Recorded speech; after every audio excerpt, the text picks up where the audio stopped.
Hi, and welcome to Across the Desk. Well, conservatives are at it again here in the state of Oklahoma as they keep continuing on with a failed culture war that has got them low in the polls and in some legal trouble in some cases. But, they're feeling a little anxious as races are tightening up and they're pulling out all the stops. So that includes going after LGBTQ youth, teachers, and any other thing they can when it comes to the culture wars here in the state of Oklahoma.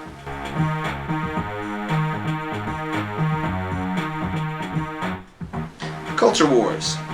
Yeah, the thing that has really got Republicans in a bind right now in the polls. It's one of the reasons why Democrats have been able to do so well while Joe Biden has been the incumbent president. Because usually the incumbent president's party doesn't do that well in the midterms. They usually don't.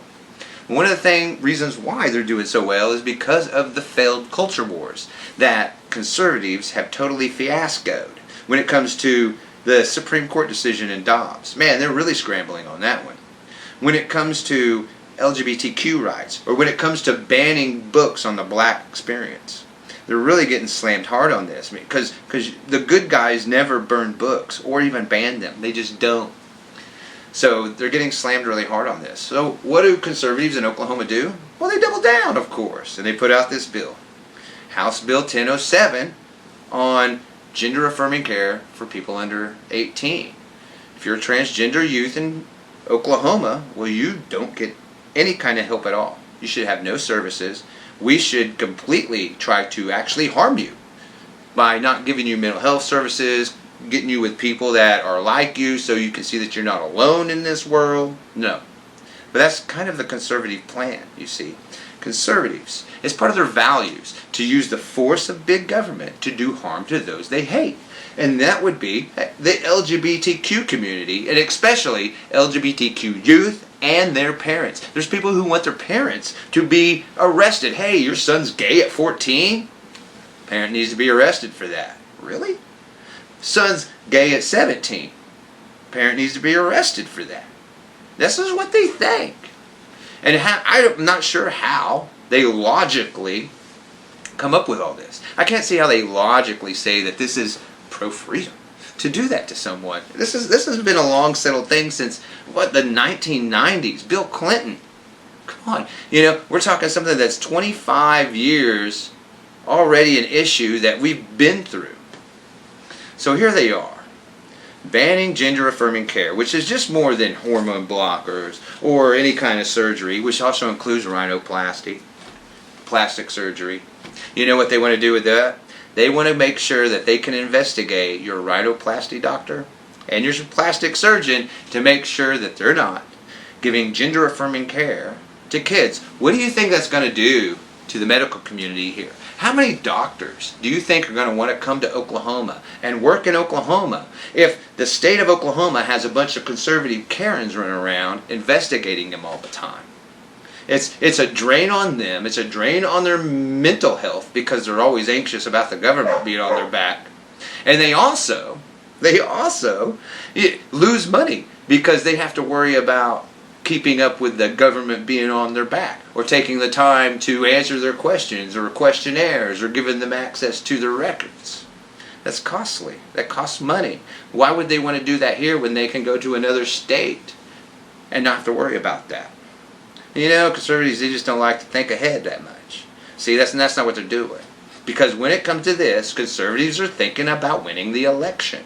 They're thinking about winning an election that's tight right now. And that's what this is about. It's not about anything else.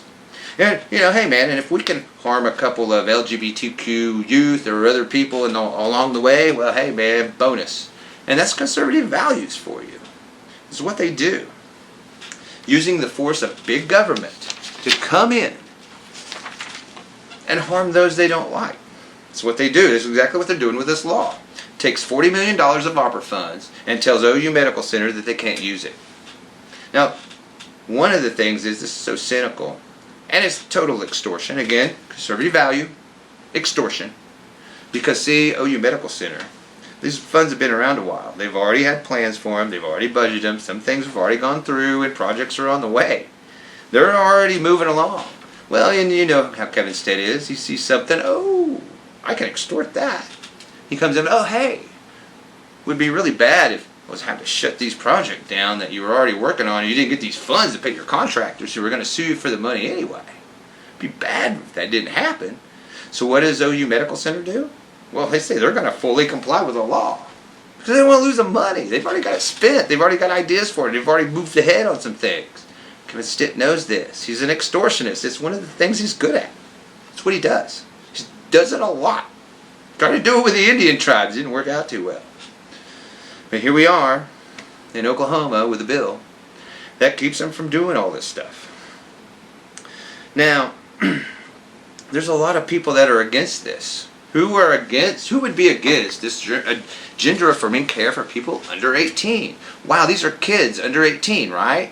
They're minors. They shouldn't be having any thoughts about sex or gender or anything else, which is kind of a misnomer, really about 14, even less. You start going through puberty. You start having feelings and sexual changes and urges. You do. So they have these things. Yes, a 16-year-old can be gay, and they are. I know that flips a conservative out. They can't take it. They gotta have, somewhere Jesus is gonna come in somehow, some way. It's, gonna be bad if that 16-year-old guy is gay. But they are. And that's how this is. And they want to go after these people. And actually, Kevin Stitt says this law doesn't go far enough. He wants to cut out all gender-affirming care, including all mental health services, all treatments, anything at all that has to do with LGBTQ for people under 18. He wants to get rid of all of it. He wants no services for these people. He wants them to be hanging out on their own. He wants no support groups for them. He doesn't want them to be able to coalesce as anybody or a group or to see there's other people out there like them. He wants to make their lives as hard as possible.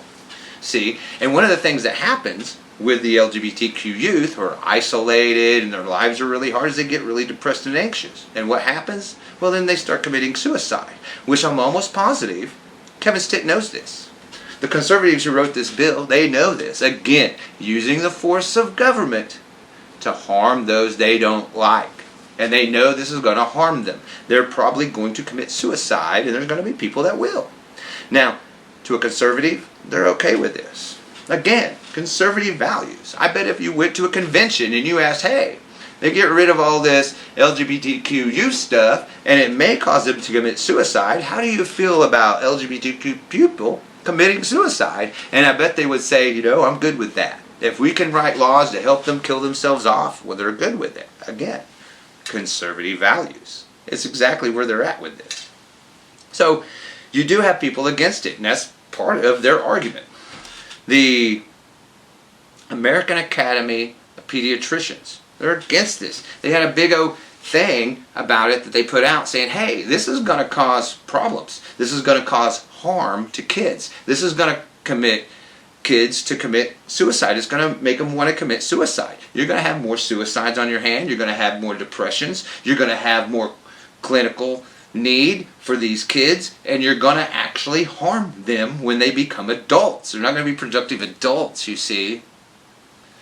And they're saying this. These are medical professionals, not politicians, saying this. See, politicians are saying the other stuff. Medical professionals are saying, hey, this is going to harm these kids. It's going to harm them and their families. But that's the point, you see. Harming those they don't like is the point. And exactly the point with HB 1007. Because it's going to cause depression. It's going to cause them to want to harm themselves. It's going to cause them to have less self-esteem, especially if they can't see other people like them, or at least share their experience, or have others share their experience that they can relate to. But that's the plan. It's the total plan. It's to harm these LGBTQ youth. See, it's not to save them. It's not to go, these precious children and their parents are doing this to them. No. It's about conservatives letting these children that they know are gay be harmed by what they're doing, because they know it's going to harm them. You see, it's not about saving them. It's about harming a class of people they don't like. And that's exactly where we are with this. It's exactly where we are with gender-affirming care for youth, including temporary ones. including mental health services. Yes, that's what this does. And it's probably not all, because Stitt says it doesn't go far enough.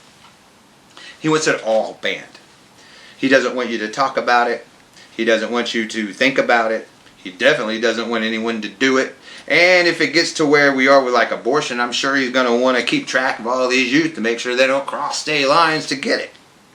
I would not doubt to see something as corny and kooky as something like that. Coming from the conservatives we have here in Oklahoma, it's right up their alley.